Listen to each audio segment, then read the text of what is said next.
Not Louis. So let me just introduce you all.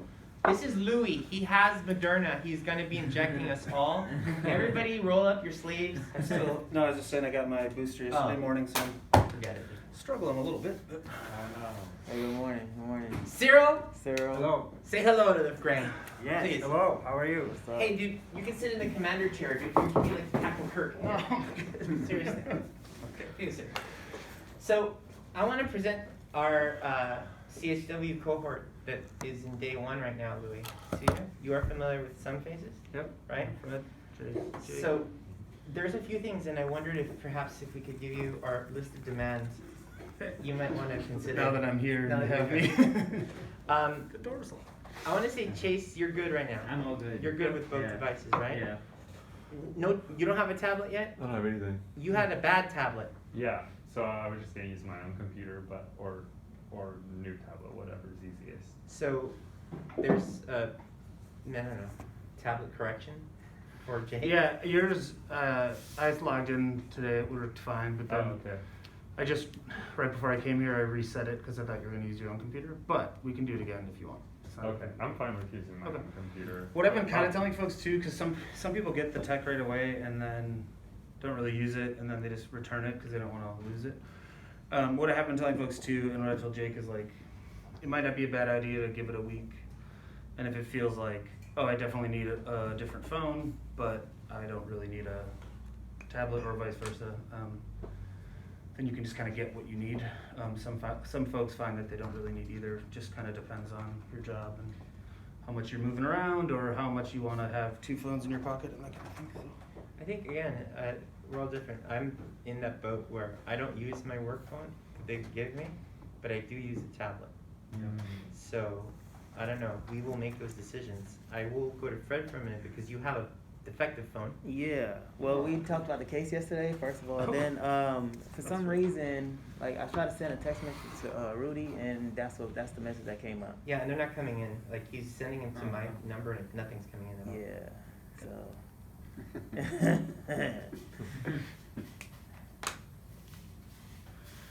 Oh, yeah. Okay. So the other one is Fred also doesn't have a tablet. Yeah, I kind of think I opted out of that one. I didn't want to carry it around. So you don't want one? No. Yeah, we talked about this yesterday. Yeah. So I'm good. Yeah, Louis came in yesterday. Yeah, he came in yesterday to help me out. I will tell you though, I don't bring it out to, But it's good to have the house. but like we have a lot of meetings, so I'll use it at the house, Oh, okay. and then I use it for my emails. Oh. It's cool. It's fine. But if you have one, then Yeah, I mean I have one. I yeah, mean, I don't want to have. I don't have a personal laptop, so that's. Oh yeah, no, I have 2 actually. This Oh, is then you're one good, of them. yeah. But yeah, I don't want to have another third one. Sorry, Louis. Sorry. Be cool, man. I'm gonna call Richard, the phone guy. Richard, the phone guy. Tell him give me an 8. You're gonna get a 5 for that. Right. Yeah, 2. It look like a brick. Can I give a really generic speech about the use of the phone and the computer for a minute? When you start using your personal phone for this, you're sacrificing your life to that now. What I mean by that is that now work emails, Teams meetings, people texting you with updates, now comes to your personal phone. Yeah, no, I'm good. If you want that and you feel fine with that, have at it. Some people Absolutely. don't like carrying 2. However, be aware that you now start to use your own device for things that are probably going to be related to huddles, post-event huddles, and any other number of things. So I warn you all. Serve, exactly. I mean, a keto. Yeah. So again, be mindful that there's an app that will suck the energy out of your phone that is entirely about entering and looking up people whether or not you know they're vaccinated or not. Care. Exactly. We're going to be able to engage people, and if someone says, hey, I'm Rudy, look me up, Jordan, you'll be able to go into a system if I give you an accurate date of birth and a full name to find out whether or not I've been vaccinated or not. That's beautiful. However, it will drain your phone. It will suck your phone's life. So be aware of that warning as far as the use of that.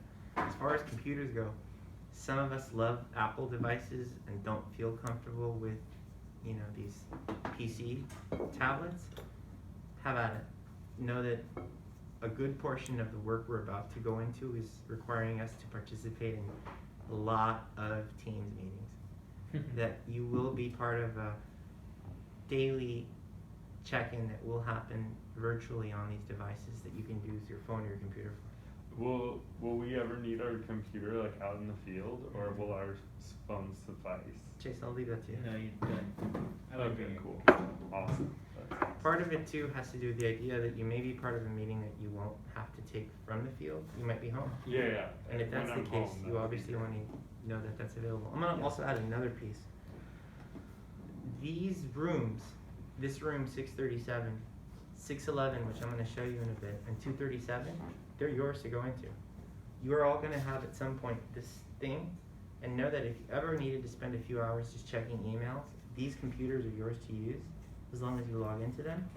Know that if you ever need privacy and want to do it from this space, these spaces are yours at least Monday through Friday between the hours of 7 a.m. and 5 p.m. So just know that this is your office when needed, should you ever want to handle things in the field. Is this like, sorry, is this one of many offices? So Department of Health Services, and we're gonna actually go on a little bit of a field trip in a bit, has several spaces on the street that this card allows you access to. But the warehouse and cold chain are also part of it as well. So I just emailed them to get it back up and running, but basically all of our work phones are on 3-month plans, and so it must have expired yesterday.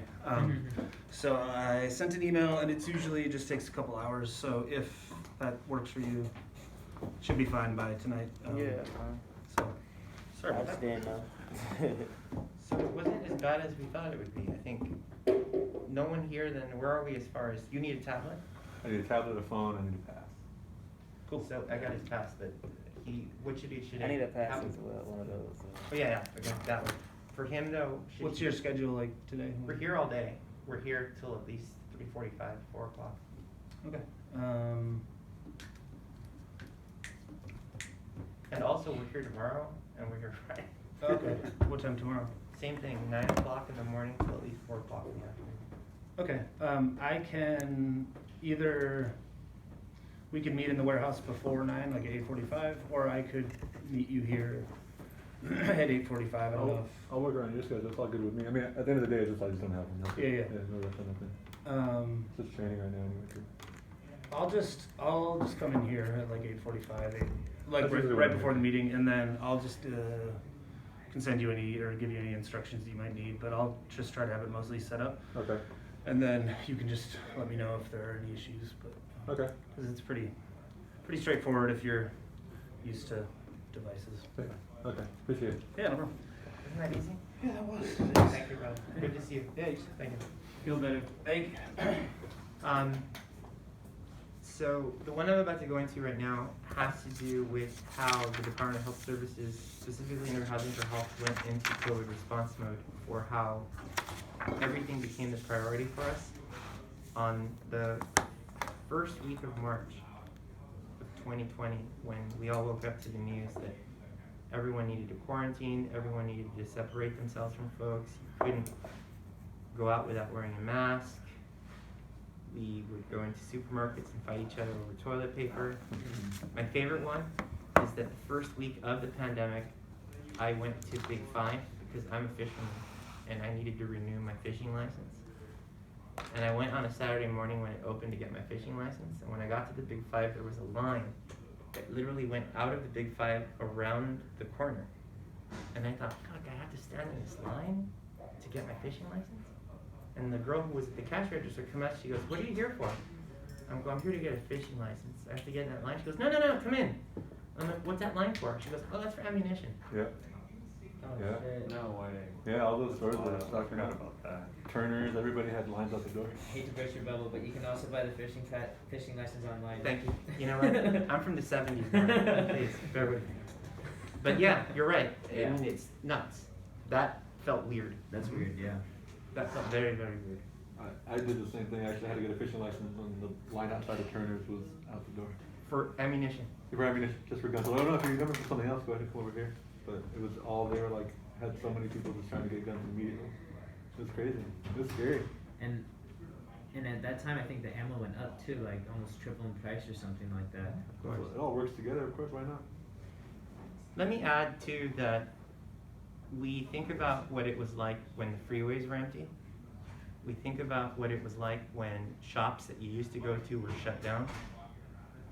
But when we think about it from the perspective of people who are outside, services quite honestly stopped for people who are homeless.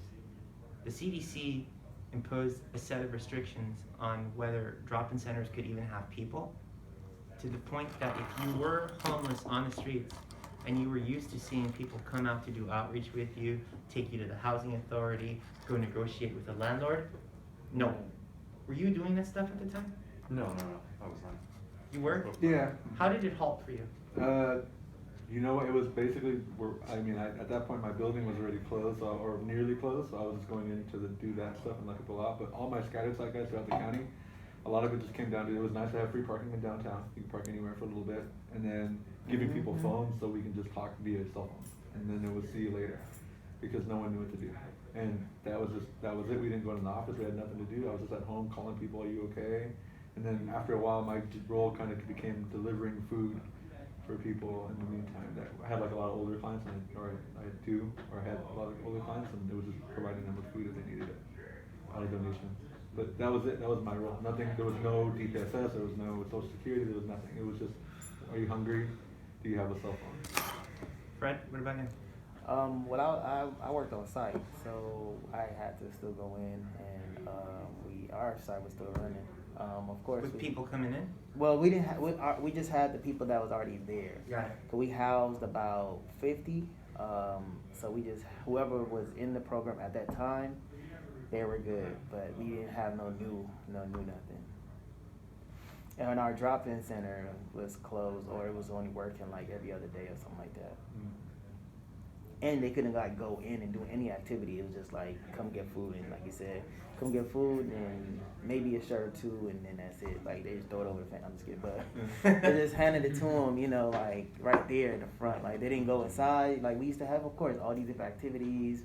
You learn do music, computer, shower. We didn't have that. We didn't have none of those for like 6, 7, 8 months, 8 months, 9 months, and then we gradually start opening back up. But our site, since I was on site, we didn't stop at all. At the time, I was in Hollywood at the center at Blessed Sacrament, which was a drop-in center, Monday through Friday between the hours of 7 to noon. Or on any given day, 175 men and women who slept outside would come in to participate in wellness classes, drink coffee, listen to music, go to AA classes, talk about health. And we woke up to the fact that we were told, do not let anyone in the building. The best you can do is just basically hand them their mail, because we were a mail distribution site, through the fence. And if you had water, you could give it to them through the fence, but you were not allowed to have anyone in the building. Yep. We also had an E6 team. We were also the home to one of the largest E6 teams in the Hollywood area, specifically the outreach teams that have a clinician, substance abuse specialist, a peer level. So we were the hub of that outreach team in Hollywood. We woke up, arrived at work, and were told that outreach teams were no longer allowed to travel in pairs and cars. So if we were in the habit of being together in a van, no more. Each one of you goes in a separate car. Number 2, never, ever, ever, ever, ever put a person in your car. So just imagine all the things that we used to do, taking people to get their benefits turned on. Negotiating, no more. Don't put any people in your car. And then the last one, we were suddenly provided enormous quantity of tents and told, put tents, give people tents, give everyone a tent. I realize that there's 4 people in a tent, give those 4 people, each one of them a tent, and implore them to separate themselves. So we were given a mountain of Coleman tents to basically just give to people to separate themselves. At one point, we learned that the reason we had red spray paint was because if we did come across someone who was dead, we were supposed to put the tent on top of the body and put a red X so that the coroner could come pick him up. That was the first week of this.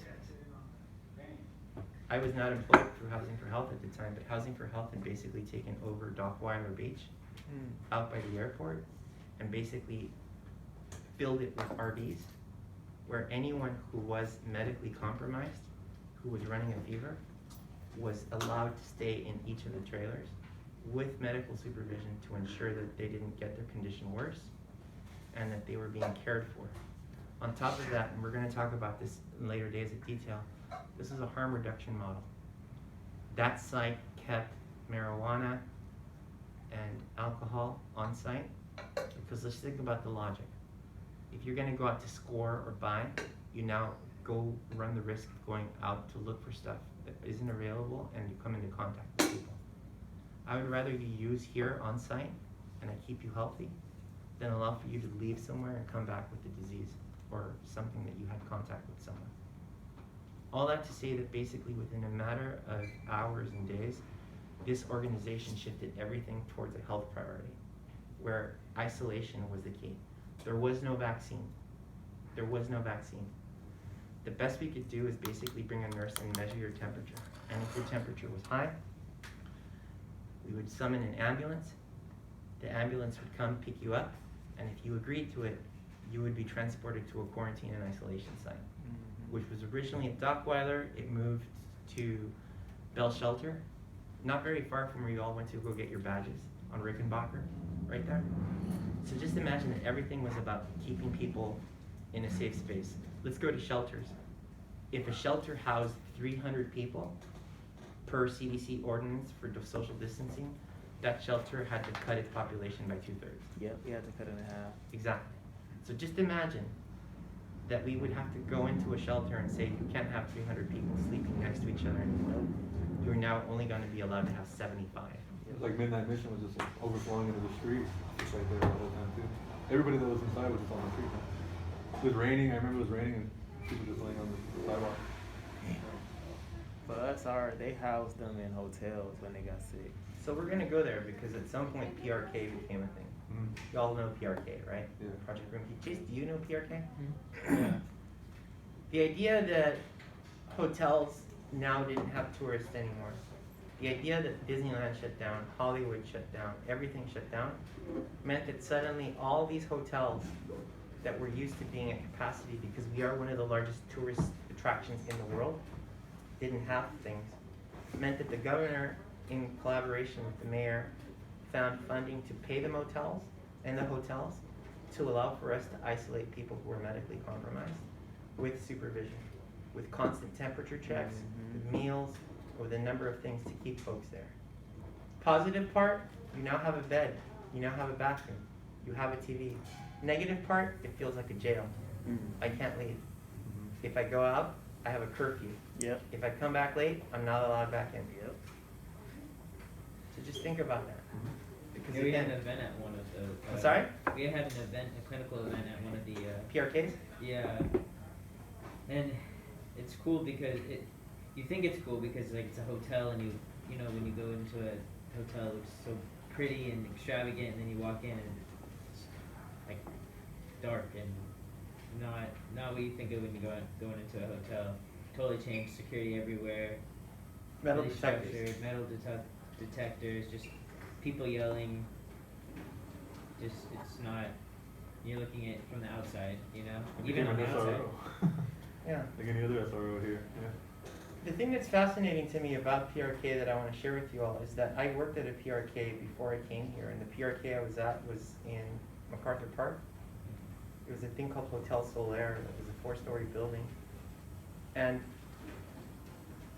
when one day I needed to go to another PRK site to pick up PPE equipment, they sent me to a hotel that was across the street from the Staples Center next to the Grammy Museum. And we had to transfer a guy into a unit, and I took this 70-year-old man into a suite that was on the penthouse of this hotel across the street from the Staples Center that had a jacuzzi in the bathroom and basically posters of Madonna half naked on the wall. Nice. And it was like lush carpeting with postmodern furniture everywhere. And I kept thinking in my mind, this hotel room, when it was functioning, was probably 1,000 or better than yeah, like at least $1,000 a night to stay in. Now it's housing a 70-year-old homeless man. Nice. which I think is fascinating because it's the opposite. You also stuck people in motels that are pretty shabby. Right, yeah. So let me And then make the it curfew, clear. the curfew be like 8 o'clock. It's like, Right. what the hell? And these are Tay youth. It's like, who's gonna be? I had some clients that were housed that learned about it They and wanna were come home at 8. doing PRK just because they would get a nicer place for a little bit. Yeah. I mean, there's people that do all that stuff regardless. Yep. So a But couple of didn't mine did that. During the 'cause- surge, it like run out of space, and they had to like. So I one forget of the what happened. one of the issues that happened during the surge has to do with the idea that these sites often became so full that the rigidity of curfew breaks meant that you could literally move a person out and you had an endless wait list of people that you could put into it right away. The other thing I want to add too is that if you're not aware of this, it's been extended now at least through the first quarter of next year, which shows you that this isn't getting easier, that this is still an issue with the unvaccinated population that's outside. I'll also add that operators of PRKs were all very different. Some absorbed harm reduction concepts and were very willing to say, let's tolerate this within reason so that people will use and stay here, while others, unfortunately, adhered to, I'll kick you out if you smoke. It's like a prison cell concept. Yeah. Exactly. Yeah.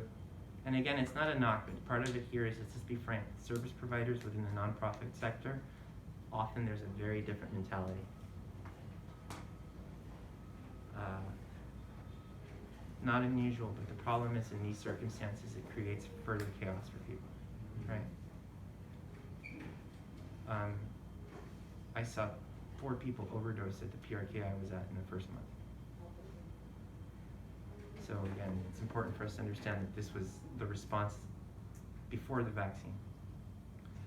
Once the vaccine came around, we weren't talking about hiring a CRT team because the CRT team existed before that in the idea that we were taking temperatures for people, we were taking people to quarantine and isolation, and that this organization within the structure that you see behind you suddenly mobilized an army of very gifted nurses, LVNs, RNs, EMTs to prioritize people's health.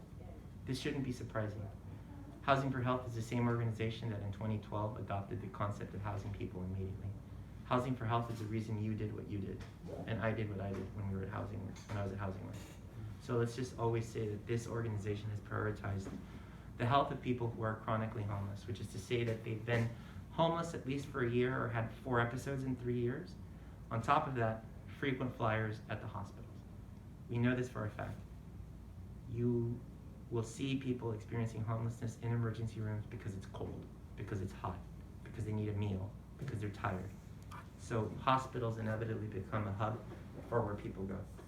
Within the structure of what you're seeing from the Housing for Health director all the way down, you see the fact that there are medical aspects to the work we do, that Skid Row in itself, because it has a population so large, required its own infrastructure because of the number of people who work here. I'll pick on you for a minute, Jordan. Would you agree that Skid Row has an entire infrastructure of service providers that Absolutely. is loyal to this Why are area? there so many people here? Because this is where it's all at. Exactly. Yeah. We'll get into the logistics about that later, but again, all these things demonstrate the way the teams were set up. As far as the COVID team goes, we have to understand that we are now at the space of vaccination. We weren't before, we were at quarantine and isolation.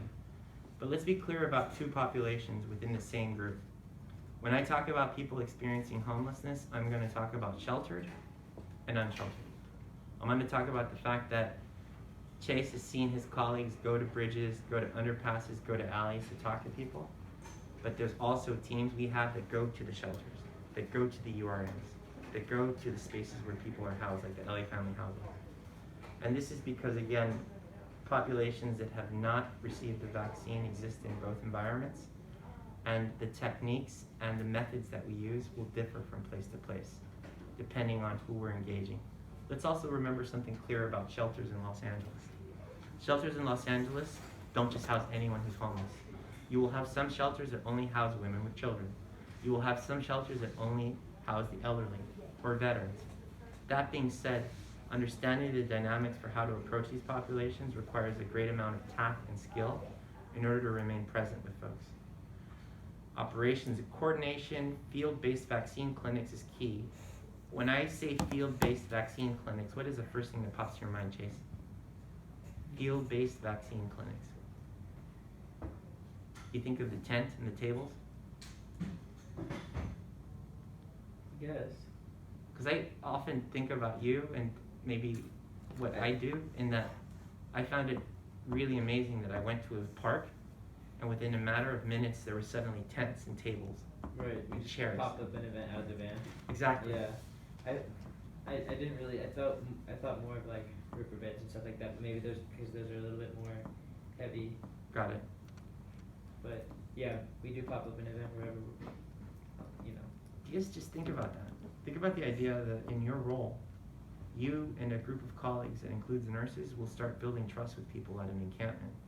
Not once, but maybe up to 8 or 10 times before you finally get a reasonable idea of how many people in that encampment have said yes, so that you can come back on the day and know that you will be able to give 12 vaccines to 12 people in that space who've said yes.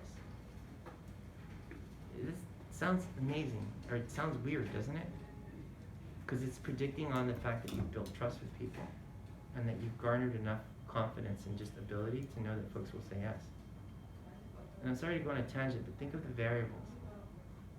What if somebody in that encampment got into a fight with someone else and someone got stabbed and suddenly all the people in that encampment left because that place didn't feel safe?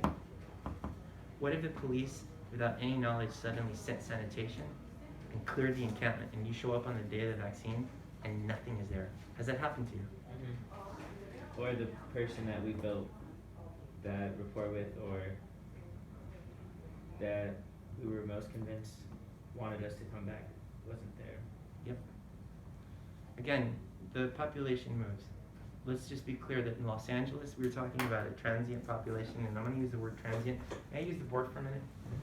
Because I want to explain something that I think is incredibly important, especially for those of you like you, Jordan, who've been very loyal to Skid Row. And you, Fred, because I think of you now, and sorry, but I will not have an image of Venice. I will not have an image of the beach. Let's do it. Daunting. In Los Angeles, and mind you, we're not going to talk about something, Chase brought up really important, service planning areas is something we'll get into further down the road. But in Los Angeles, we have what will be considered major arteries that crisscross the city all over the place. You're going to talk about Sunset. You're going to talk about Olympic. We're going to talk about Wilshire. We're going to talk about Figueroa. We're going to talk about Crenshaw. We're going to talk about just these as an example. When I say homelessness is transient in the city of LA, if you are homeless in Santa Monica, but you receive your mail at the Weingart, you are probably crisscrossing the city all the time. From where you sleep at night, where you panhandle, where you recycle, to a place where you go pick up your mail because you might be able to get your Social Security check, or you might be able to pick up your food stamps. This is significant because between Santa Monica and downtown LA, I might stop for a day at West Hollywood to panhandle for a little while. I might stop for a while in Hollywood because I know that there's a place that feeds me. And the person that Chase so eloquently described was, let's say, the hub, the center of the encampment, may not be there again. I'm going to get into a weird theory that I believe the solar system is the sun, and that the Earth and Mercury and Venus all gravitate around the sun, right? I hate to oversimplify homelessness, but I believe that encampments, when they are larger than 8 people, have a shot caller, have a boss, have a leader. That leader is the sun. And all the people that stay around that basically gravitate around this individual. If this individual decides to move over here, everything goes over here. And I hate to sound that simplistic, but that is often the case. You see this in places where there's a lot of transitional age youth. You see this in places like Hollywood and Venice, because you may have someone who is the boss, and you're not allowed to camp there until the person said you can camp here. So consider that, because when that person needs to go from place to place, it's not unusual for us to see encampments break up and go to a block away or go to 2 spaces away. And I'm not even getting into policing of the issue. When I think about Wilshire and Olympic and Vig and Crenshaw, I think about the fact that we will be in environments that will force us to look around those neighborhoods to understand how complex it is, why people go to spaces. If we familiarize ourselves with food banks, if we familiarize ourselves with drop-in centers, if we familiarize ourselves with libraries, because let me be clear, libraries and recycling centers where people go to turn in their stuff, well, libraries, are libraries open? Yeah, I mean, kind Because of. I don't even remember, I know they shut down, but when I remember before the pandemic, I could go into any library and I would see a ton of people who are homeless. My guys tell me it's time capacity now. You can only go for a limited amount of time. Right, because you know what, if I'm homeless and I go to the library, guess what, I can wash my face, I can brush my teeth, I can sit down in an air-conditioned room when it's 106 outside. So again, I say this to you because it's important to understand that if you go into an area, the best thing you can do is familiarize yourself with what's around me in that area. What are the main points? What are the things that attract folks to me? The other thing to understand too within the complexity of Housing for Health is that Housing for Health is the funder of E6. Does anyone want to tell me what E6 is? Or does anyone know what E6 is? It's okay if you don't. When the city of Los Angeles adopted the strategy for how to end homelessness, for weeks, a group of leaders met at the cathedral in downtown LA to come up with a series of strategies for how we were going to end homelessness that involved purchasing land, constructing PSH, talking to scattered site landlords, creating an effective outreach team that wasn't volunteers that were just going out with peanut butter and jelly sandwiches and a smile. What if I told you that the outreach teams that go out now include, like I said, a doctor, a psychiatrist, a person who understands addiction, who knows how to navigate through detox, and most importantly, a peer level person, which is to say that someone in that team was homeless. In the strategies that started as A1 through 25, B1 through 25, we get down to E6.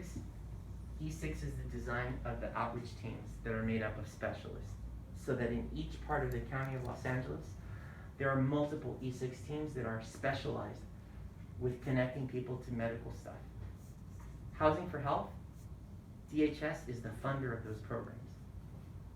The organization that has hired us is the organization that for years now has employed these teams to go out in these areas. And why am I harping on this? Because when you get assigned to an area, when you find out which service planning area you will go to, one of the most effective things you can do to become effective at your job is to familiarize yourself with which E6 team is in my area. Look at your zip code, look at the surrounding zip codes and find out, is it St. Joe's? Is it TPC? Is it LA Family Housing? Is it, the Center of Blessed Sacrament? There are teams in every area. I say this because, again, you may be out there and you will be out there with the main goal of telling someone, hey, have a shot at life, man. Let me get you the vaccine. What if that person says, you know what? I'm more interested in finding out where my case manager is. I haven't seen him in a year, and I knew I had a Section 8. Well, again, who amongst us here have you all, were you in HMIS? Yeah. Yeah. You were. You are now. Yeah. Because of what you've done here. So again, this is the most incredible class. Seriously, you guys are like, I've been in classes before where people wouldn't even know what that means. But the fact that we know that we go into it means that we are now going into it not from where you came from, because when you were in the role, I'm going to predict something. You were entering people. You were putting people in HMIS. Mm-hmm. You were doing the vulnerability index, or the PI SPDAT. Yeah. Yeah. I'm so old-timey. That would basically let you put the person in so we could find out, are they a 20 or are they a 1, right? We're not entering anymore. We're only looking at it. We are only going to be able to go into it to look at it, not to modify information. And the reason this is key is because in the construct of these teams, as field-based programs go, what happens that day when you're out there with your team and someone says, you know what, could you look me up? because I had a Section 8 and I want to make sure I still have it, you will now be able to go into it to find out who was assigned to this person. And can I reach out to that person and say, hey, heads up, your person, I know where they're at. Now, I know that I'm going to say something to you all that I couldn't say to the other group. Would you agree with me that HMIS is flawed? Yes. Yes. Would you agree with me that HMIS is sometimes lethargic and somewhat slow? Yeah. It's hard for me to tell this to a group of new people because I explain it in the construct of what it is, but let's be honest. It is and still is in its infancy. It's not a thing that's existed for 20 years. It's a thing that you can consider is fairly recent and still has a lot of growing pains to go through. But every once in a while, you will find someone who will say, you know what, thank you for contacting me. I think I'm gonna go out and see that person today. And that's the best you can do, okay? Let me go through this again. Obviously, you see some names here, and these are names that you may not know now, but you will become familiar with as you go through here.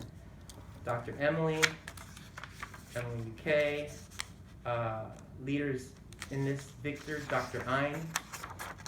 These names may not necessarily be familiar to you now, but please be aware that you are all going to be part of learning collaboratives where you will be constantly updated with the most current temperature as far as where this illness is and where we're going, so that you understand how these dynamics are changing. We are entering winter. There is a huge fear in the county of Los Angeles that we are about to go through another spike in the next month. And if that is the case, who is to say that another variant of this starts to appear? Who is to say that perhaps we're now going through another hard moment, like the one Germany is going through right now? Last one, Austria, full lockdown. That's why, they're If not. you didn't see this on the news, in Austria, you're not allowed to leave your house. If you are unvaccinated, correct? Correct. You can only go for like. You can only go out for an hour to get your groceries, but if you're outside longer than that time, you're subject to arrest. My Damn. suspicion of this surge in Germany and Austria is that Germany is the window to the east, and a lot of countries in the east are really, they have it really bad. Yeah. And the numbers are not even captured right. So probably that's why Germany is affected so much. Makes sense. Yeah, you're basing numbers off like the east, like the Eastern Bloc countries. Eastern Bloc, ex-Eastern Bloc, Romania I think is one of the worst. And those guys There's don't probably document other any of ones their- too that, and there's a lot of suspicion, of government and of medical personnel and all kinds of things. Yeah, rightfully so. Are tourists Yeah. not, is it blocked off? I'm sorry? Too? Tourists? Yeah, so basically Austria has basically closed its borders as much as it possibly can within the EU, which is somewhat unrealistic, because you can just move from place to place. Yeah. But they have literally gone into full lockdown mode because of the spike. If you're unvaccinated, you can go out once a day to do minimal. To get your groceries, To to get your get the things you groceries, need. yes. But you will be examined on the street as Yeah. a person and, asked for your vaccination. Damn, I want to ask folks, did you that's crazy. think we would be this bad 2 years in? Kinda, yeah. You did. I think just based on everything else that was going on in congestion in a country that's pretty obviously torn apart, as far as like who Yeah. you align with, I think it was pretty unrealistic to think that regardless of any amount of education that we put out there or any kind of facts we put out there, that those were going to be torn apart pretty quick based on past presidencies and different states' laws and ordinances and stuff. I think it's realistic to expect that the hope for COVID vaccinations and numbers like that to go high is pretty unrealistic. You were gonna say something.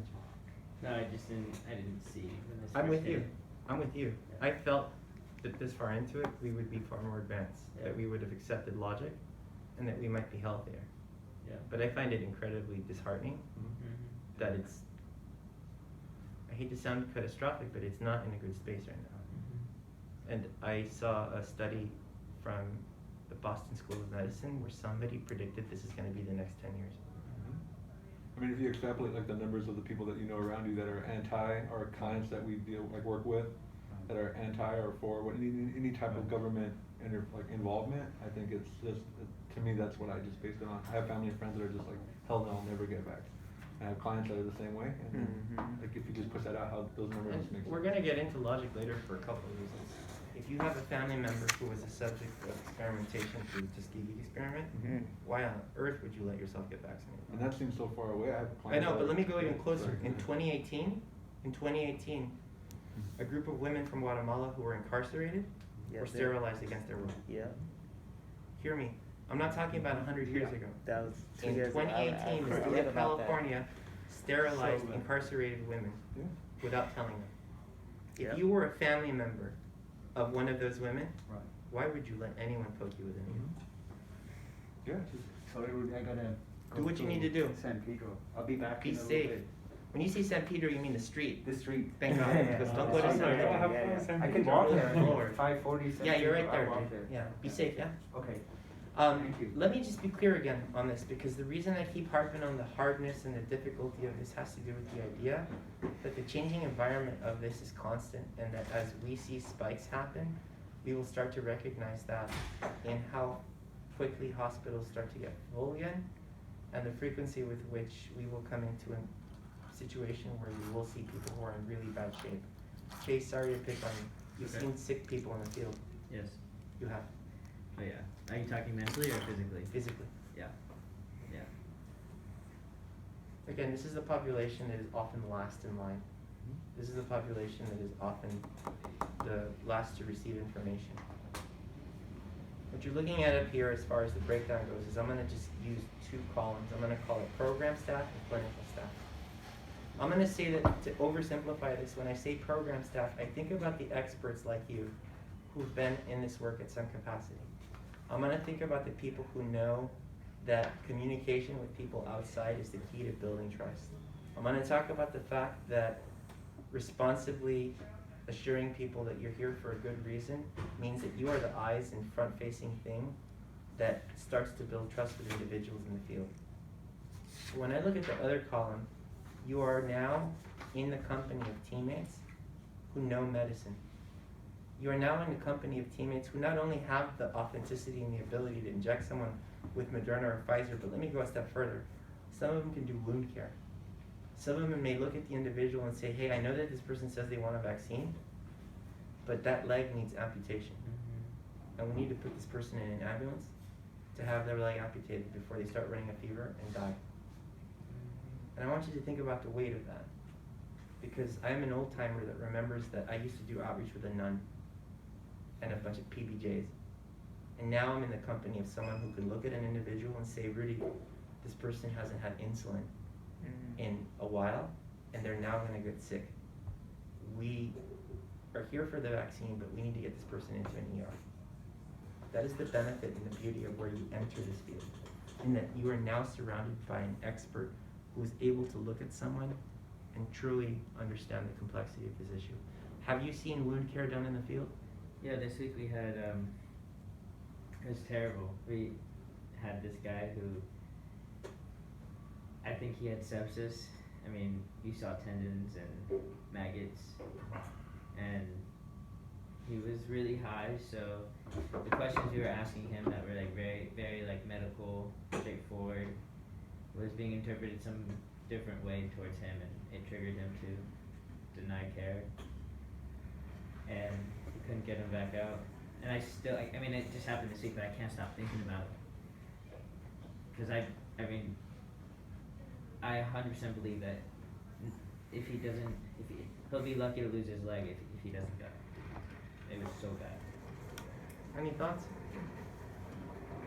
I mean, I had clients that had active cellulitis, like in the midst of like necrosis of certain like limbs or ligaments and stuff too. I recently found a client in his bathtub that couldn't get out, and he had like bile. He was naked and was like covered. I mean, those are things that are just happening now that I think that in regards to even something like the vaccine, you know, like when you go out and do anything, there's people everywhere that are on top of what we're doing and doing that outreach, that there's people that are just actively needing healthcare in general. According to the Department of Health Services and according to what we've collected with data, because we now collect more data than we ever do, on any day, Monday through Friday, Saturday or Sunday, in the county of Los Angeles, an average of 8 homeless people die on the streets. I thought it was 5. Per day? That was 5 per day. Yeah. But it's 8? 8. Oh wow. damn. It honestly seems kind of low. I mean, I have, like just people in the morgues that just go end up there without information and stuff too, that are lucky enough to be found that day. Cyril and I showed up to prepare a class a week ago, and we had to go around the block because the coroners had set up 2 vans, because in a tent right next to this parking lot, someone had called 911 from one of the other tents, and there were 2 people unresponsive, and they found 2 people OD'd. Mm. And I'm talking like across the street from us. That which was, is- sorry, that Yeah. was our issue on site. We had a lot of OD deaths. We had, like, before I left, within the last, like, 3 weeks, 4 people passed from ODs, from fentanyl. Like, and what made it, one was self-sabotaging, because, like, it became, like, the 1-year anniversary that his sister passed from, like, drinking a lot, and then she passed. And that's what he was doing. He was drinking and drinking and drinking and drinking. He wasn't eating. When we knew he wasn't eating, that's when we knew it was an issue. And we tried to get him help. We sent him to the hospital. Because, like, he eats. Like, he's a heavy dude, so he always was outside with us, eating, reading. So when we started seeing those habits switch, and this was like an older gentleman, like 60 maybe, we seen those habits switch, and he was like, something's up. So we went to go check on him in his bunk, and he was blue. And we had to do chest compressions, and ambulance came and took him away, and then we came back. Same thing, sister, homeless, in the same place, year later, him dying. So, and then one of them we found butt naked in the bathroom, dead from fentanyl. Another one was drunk, and he tried to walk down the stairs, but couldn't. He hit his head, had a coma, never woke up. And we try to it's like a weird dynamic, because we have Tay youth and adults on the same site, and then they see this, they see the adults there, and then we assume, I guess, like, oh, they would like try to do different, they don't. And it's just the weirdest dynamic, because it's like you see the example of how you could be in a homeless shelter at 50, 60, 70, 80, 90, and you're 21 now, 18 now, and you want to make changes, so you won't be in that situation, you assume, And it's just, they make the same mistakes and they don't think about it. They be like, that's not gonna happen to me, of course. And then you see some transition from Tay to the adult side now. Like, we had 3 of them that transitioned from Tay to adult side, because it was past 24, and now they're in adult side. So it's like, So you can see it too with the kids that you used to work with, like how we used to work with back then, that like the future of those guys without support, that are either undocumented families, yep. and any number of trauma that they've been through.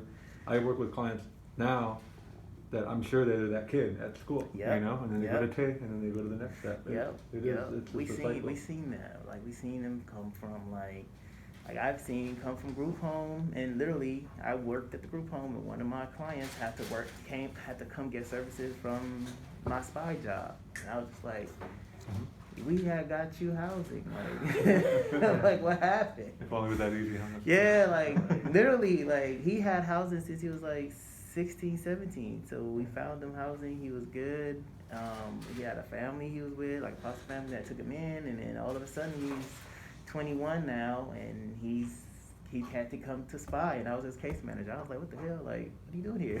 Like, I want to say thank you, because again, this is an incredibly strong statement that I don't necessarily feel is necessarily unusual or different for any of you, including you, Chase, because of what you've seen. But there's a parallel here with something that came in the news that I'll share quickly with you. Today's the 17th of November. We still have a month and a half left before the end of the year. The CDC reported yesterday that for the first time in the history of the United States, 100,000 people have died of overdoses in the United States. And that's a record. And we still have a month and a half left before the year ends. And I often think about depression around isolation. I think about loneliness. I think about the state of this country with the pandemic. I think about how broken we are. And then I go to the population that we serve and feel that when you said the number 5, you were right, because I was looking at it and it struck me because I thought it was, but the logic behind it had to have been with the OD increase amongst people outside unsheltered. mm-hmm. That has now triggered that number from 5 to 8. And when I say 8, it's an average. It could be 12, it could be 6.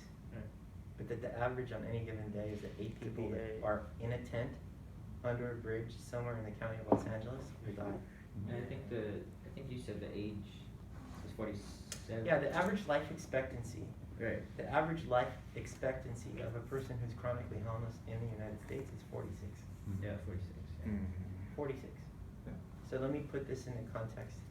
That if you happen to be over 46 and you are chronically homeless, there is a 200% likelihood that your illness and level of need for hospitalization will increase by decade after 46.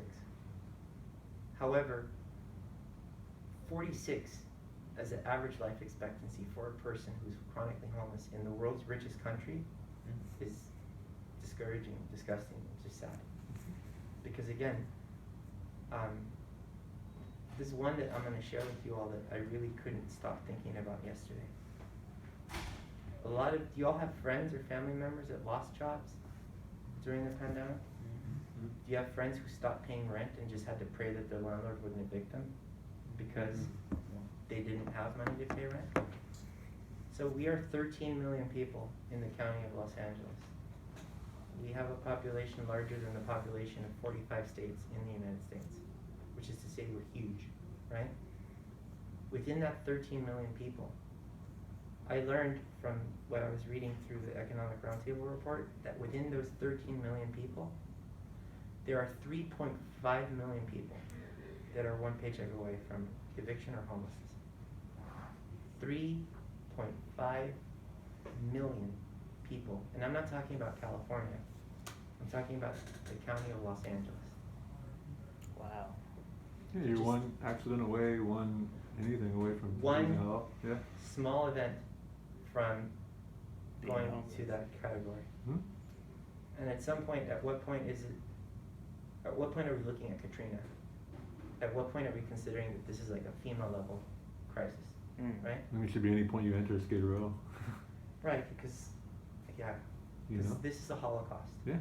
When you go into Skid Row, I often tell the story before, and I'm sorry, Chase, if I repeat myself. It's okay. In one of my old jobs, I had been 2 social workers from France that were retiring. There were these 2 beautiful old women from France who had studied homelessness in France and written a lot extensively about it, had studied LA for a long time.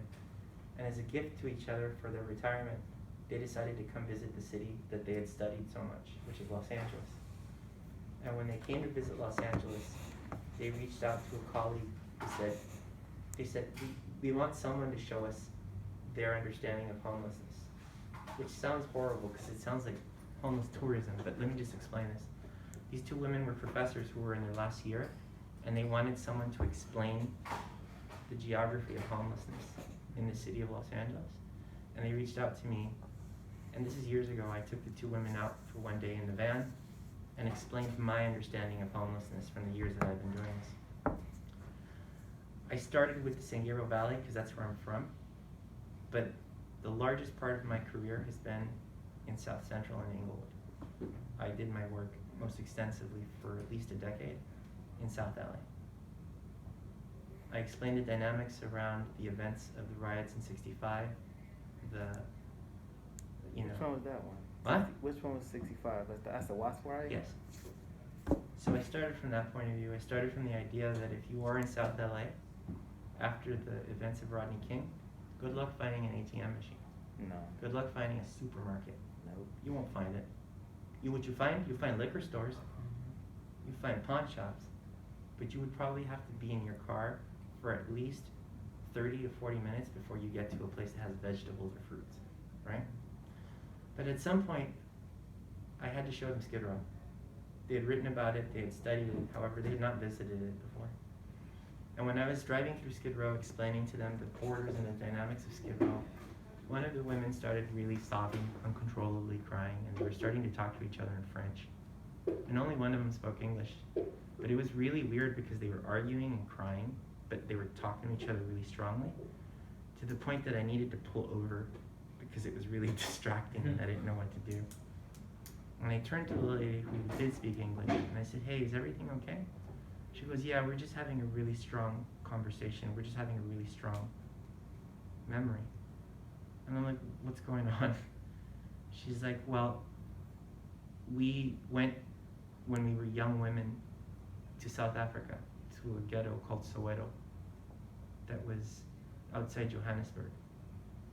And my colleague is telling me that this is Soweto, that we are looking at a time machine that is taking us Apartheid back South to Africa. apartheid South Africa. Mhm. And I was really ignorant at the time because I didn't know this. But I'll share it with you all. I don't think you guys are going to hear anything new. That this is South Africa.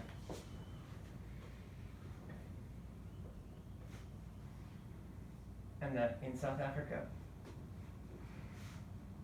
8% of the population that's white lives here. But 92% of the population that's black lives here.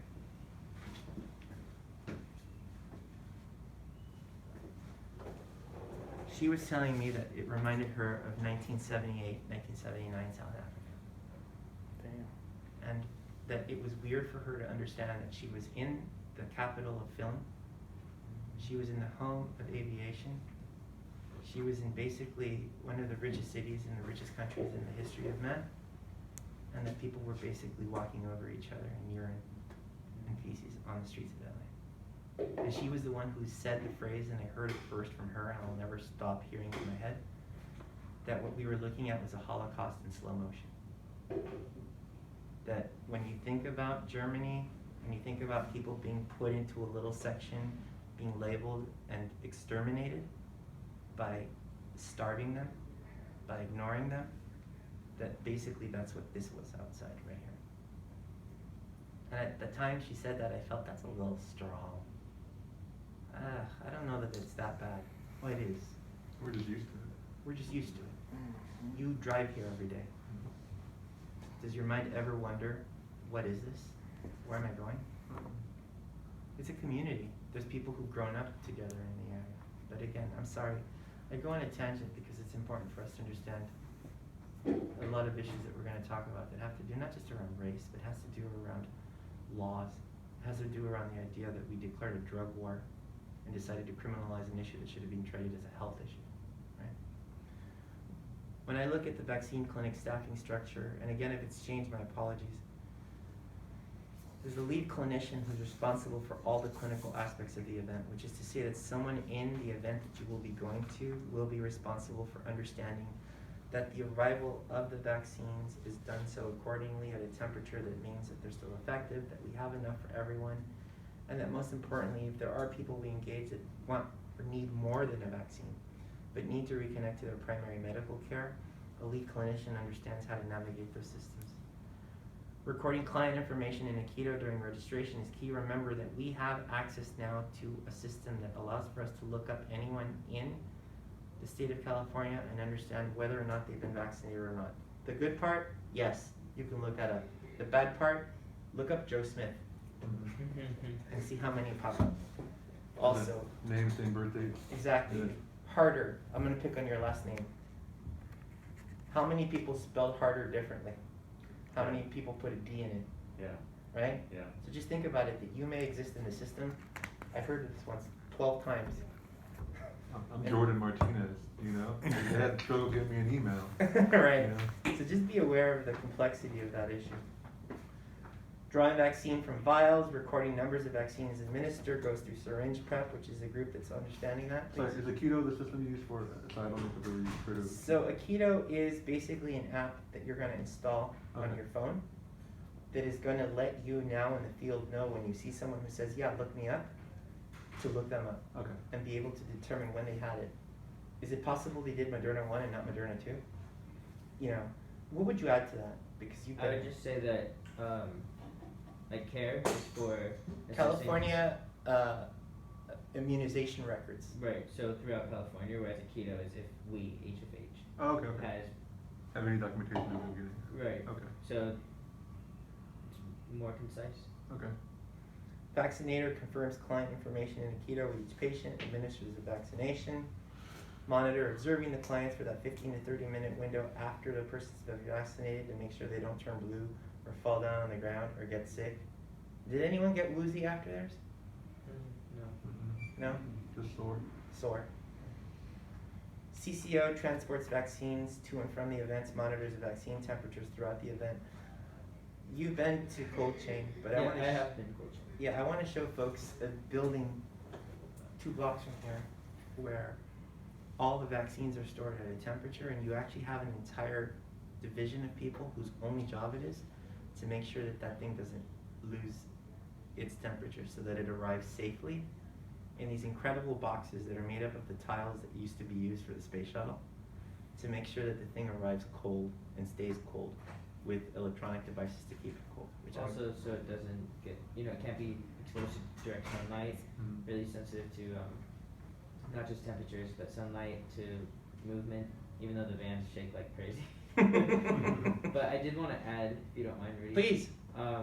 Although this is the clinical role, I will say I personally believe that we have a really important role in the monitor role, because from my experience, that's the moment where they can't go back. They've been poked, and that rapport that you build with them to get them into the chair can totally change after that moment. So I think that this should be our role to check in with them, even though we're not clinically checking in how they feel. We're checking in how they feel emotionally after. I would have never thought of saying that. That's absolutely brilliant. It seems important to you. I would hate to be the guy that just dumped you off and I did my job and you're Yeah, gone, because sometimes we're so busy, and some of us might have partners and some of us might not. But sometimes we're so busy that clinical team's gonna take over here. You introduce them, and then you go to the next person, and all of a sudden they've been monitored. They're back in their tent or wherever their home is, and we haven't really finished. It's almost like we've abandoned them. And we held their hand and let go. And so monitoring's that good closing, in my opinion. That's interesting because again, you're suggesting that we're not just handing the baton to someone else to run, but that you need to come back and check, is this person okay? Yeah. How are you doing? You brought them there. I was the one who convinced you. Yeah, I'm that's still a big here. moment for them. I'm sure it's the same thing with like housing someone for Jake. Well, think about you hand a key to someone, you hand it, you walk away, goodbye. No. Obviously we're education. Let me just be clear that you've seen Gabe, you've seen Cyril, you've probably heard Aaron, you're gonna meet Brooke, you're gonna meet a number of people. There's an entire group of people that are working not just to keep us informed, but let me be clear, we're going into shelters to try to win over the hearts and minds of not just the people who stay in those shelters, but I'll be frank with you, there are some shelters, rightly so, where there are folks who run the shelter who are telling their clients don't be vaccinated. And again, I'm not going to judge whether they're right or wrong, because we all have our own story, but let me be frank, there is an enormous amount of need for us to continue maintaining education and the most current information for people. So again, this is an enormous task that is very much still in its initial role, which I really do predict. This thing was supposed to end in December.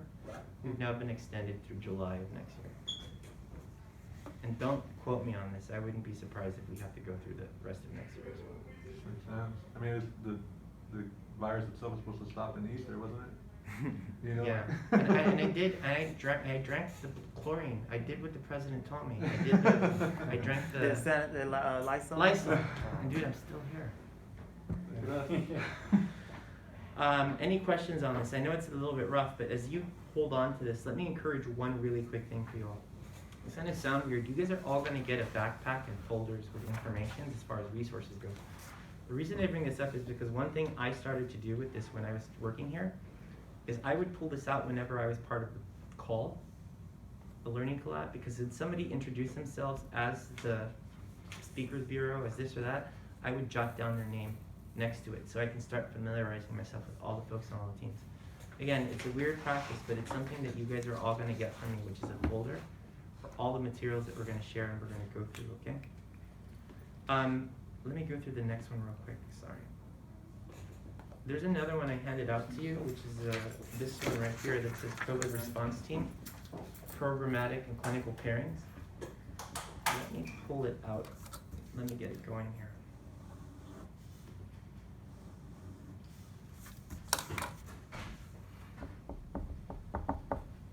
So one of the things that this particular handout provides that I want to be clearing is that when clinical staff arrive for a vaccine event in the field, like they will when we work here, to a certain degree, you, the program staff, specifically the CHWs, will in essence be the ambassadors to those folks that have said, we've been here a few times. Let me familiarize yourself with the rhythms and the patterns of the space. This is a shot caller. These are the people around them. These are the folks I've been talking to. All that to basically say that you become the main point of contact for the event, where I kept thinking about the front end, but Chase said it very eloquently. You must maintain a level of presence throughout the event for there to be a level of authenticity and trust that you establish. This is key for a very simple reason. If you do your work well, if you show honesty and clarity, word travels fast amongst homeless encampments. That word will spread to another encampment where people will say their folks are good, trust them, and the next thing you know, you will reach a level of success moving through the area and the city that you're at. Let me go in the opposite direction. If you are having a bad day, if you are rude, if you are short, if you are distracted, if you are looking at your phone more than you're looking at the person, people will look at this badge and associate you with having been ineffective, and the next time your partner, who is good, comes in, that person already is going up a hill against it because you've already got word spread that these folks aren't focused or paying attention. So I think it's important to understand that there is a level of contact and authenticity comes from the program staff being responsible for honesty, devotion, and just clarity with the things that we do, especially when you think about those community agreements. Again, you know it's awfully simplistic because what you're looking at here is a very stripped down version of what the pairings will look like when we go out. However, do be aware that this will become a lot more clear and evident to you as you go out. You're going to start looking at your teams and realize that you recognize the nurses, that you recognize the teammates. You know, we're a growing army of CHWs, and chances are we don't see each other all the time, but you will see your partner, and you will see the part of the town that you're assigned to. You will suddenly become experts in your SPA, your service planning area, your region of the city that you're going to get assigned to right now. So again, this one is essential in that if you wanted to see what the structure of this looks like, this is a very basic way of describing it. Look at the clinical staff and recognize that we're talking about registered nurses, licensed vocational nurses, and EMTs. And let me make a really quick word about RNs and LVNs. Those nurses that are part of our teams that come out with us, before there was a pandemic, were people who were working in boarding care, were people who were working in a skilled nursing facility. And more often than not, they were people who actually worked in ERs at hospitals. They were people who saw people experiencing homelessness from a very different point of view. They were people who encountered folks experiencing homelessness when they were rushing into an emergency room because they were tired, because they were cold, because they needed shelter for a while. They are now out of that environment in the field. They are now practicing all of the things that they studied, not in that AR anymore, in a street, near an alley, under a bridge. I say that because you, in your experiences, especially this room with what you carry with you, will be a beacon of trust and guidance to folks. Yeah, this is a good space, stay close to me. You know what? Yeah, let me explain why folks are there and folks aren't here. Don't be afraid to share information with those clinical nurses, with those RNs, with those LVNs. Because again, we are not just trying to win over the hearts and minds of people who are experiencing homelessness, but I would argue that if you were a nurse who worked at LA County USC, and anytime someone told you, hey, there's a homeless patient in bed 6, a lump came through your throat because you didn't want to deal with that guy who's yelling. You didn't want to deal with that lady who has a spit mask on. You didn't want to deal with that person who's basically cussing or is handcuffed because the sheriff's brought them in handcuffed on a gurney. I'm not knocking them, but part of what you got to understand is that we now have an element of medicine that's out of a controlled environment in an uncontrolled environment. And it might be intimidating to them. Be patient with them, but also implore their authenticity. Encourage them to feel confident when they do something good. A nurse I trained yesterday told me in our group, I trained a bunch of nurses yesterday, that the CHWs took her under a bridge on Cahuenga on the 101 freeway in Hollywood that had 40 people on one side of the bridge and 40 people under the other side of the bridge. And that when she started walking towards the bridge, she could smell urine coming from the encampment. And that she felt like, holy fuck, like, what am I doing here? Like, I became a nurse. What am I doing here? And that the reason the CHWs brought her was because there was a lady who appeared to maybe be having maybe a fever, they didn't know, but she was also not wanting the vaccine. And when the nurse got there, the nurse said, my name is Christina. And the lady said, my name is Christina, too. And the nurse said, I spelled my name with a K. She goes, I spell my name with a K. And they started laughing because they thought about how unique that was. And when the lady started admitting why she was scared of the vaccine, this nurse, Christina, started explaining it and laughing. And at some point she says that the lady looked at her badge and said, yeah, it's with a K.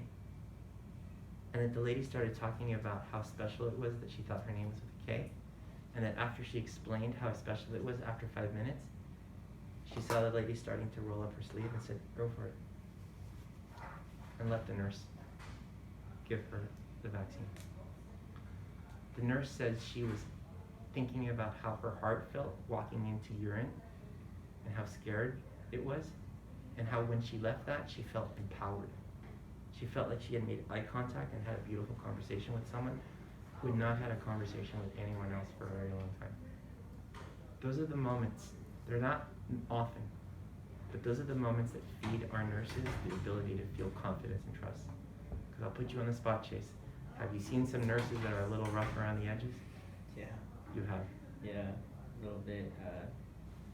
Like I was saying earlier, a little black and white. Yeah. I've seen case managers that are the same way. True. That is so It's true. just, Yeah. Fred is saying an amen over Yeah, there. didn't give a damn. I mean, everybody's got a unique opportunity to make a unique impact. You know, I think it's just, especially someone that knows everything black and white. It's just that someone might see you just the way you look. Like you said, if we're reminded of, if we feel like a soft spot for someone that looks like a grandma or a friend or something like that, that same person can look at you and say, "Oh, I trust you because you look like someone that I knew that was a grandma or a friend too." It's easy to be jaded. Mm-hmm. It's easy to be jaded when someone says, hey, solve this, and when you look at it, it's not a little pile, it's a mountain.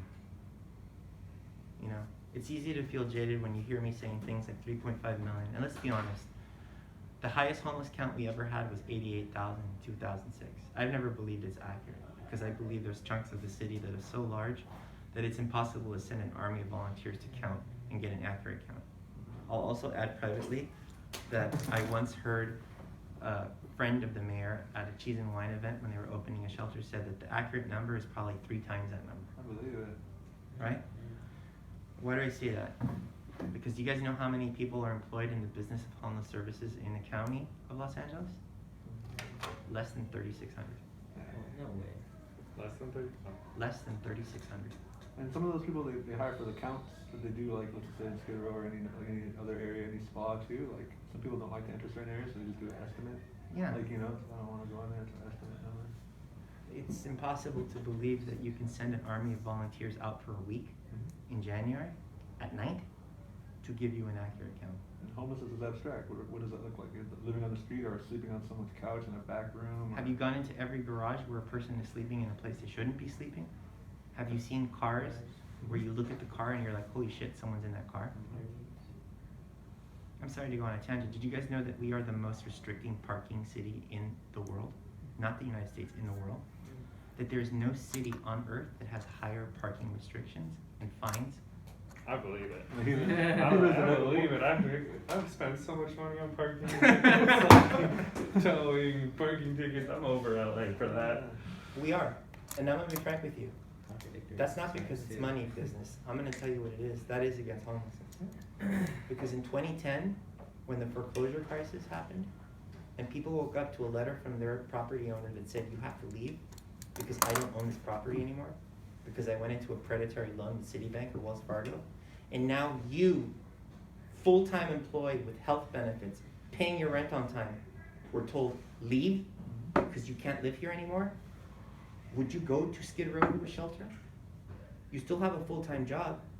Guess what? People started sleeping in cars. Vehicular homelessness was a thing I never heard of, and now it's common. I don't believe parking restrictions are a coincidence. I think they are a predatory way of affecting people, like you and me who are employed full-time, but can't afford rent. You said you housed people in LA, all over LA, right? Yeah. You housed people all over LA? Mm-hmm. I did too. You wanna know where I was housing people before I left? Bakersfield. Oh, easy. Just kidding. Think about that. Yeah. I could not find apartments in LA. That was affordable, Lancaster. Yeah, they tell Look you, at a desert. send them to Palmdale. That's Yeah. what they say. Send them to Palmdale. Yep, they got it. That's the only reasonable. 29 Palms, all those places that they don't want. No one else wants to live. They want to visit, but yeah, we just put them out there, ship them out. These things are key and central to what we're talking about because it's important to understand that the nurses that we work with are not familiar with these dynamics. The nurses that we work with will see a person in an ER and then they go. Treat and go. Mm-hmm. The nurses connected to the social workers will have to dump. You guys know dumping? Are you all familiar with dumping? Take a guess. Well, Go ahead. Tell me. Yeah, I told you, tell Yeah. me. Where you like take somebody away from their wherever they're living and then dump them in another area, usually Skid Row. That you have a person who's in the hospital who's homeless and now they don't have to be there anymore and you don't have a place to send them to because we have less than 2,800 beds for 100,000 people. And you know what the best thing to do is? Stick them in an ambulance, put them in an Uber, stick them in a taxi, and drop them off in Skid Row. Same with the jail. Just go that turn right, and you can hit Skid Row, and someone can help you there. And I don't knock the people who do it, Yeah. but I'll be frank with you, that's inappropriate. Especially if the person that you owe money to, because you haven't paid your dealer, lives in this area. Especially if you've been traumatized, and now I'm sending you to an area where you're gonna probably be traumatized again. So I say all this to you because again, when we are familiar with these systems and are able to share them with a nurse, an RN, or an LVN to educate that person, please do so. Doing so means that when this ends, and I hope it ends one day, those nurses will go back to those emergency rooms as experts and will now be the leaders that will win over the hearts and minds of other nurses who are there. And I know it sounds very Mary Poppins, rainbow wish or whatever, but I truly believe that is the case. You are leaders. When you leave here at some point, I have an enormous amount of faith that you, each one of you, will have the bandwidth and the capacity to lead your own staff around you. That you will be solar systems, sons in solar systems of teams that will gravitate around your expertise. You are doing something that has never, ever been done before. You are doing outreach to convince people to have a vaccine provided to them so that they can stay healthy. This has never happened. So do consider how unique and how incredible it is that you are doing this. I'm gonna give folks lunch early. We're gonna break. We're gonna reconvene at 1. I know we have the offer to do videos, did you say? How embarrassing.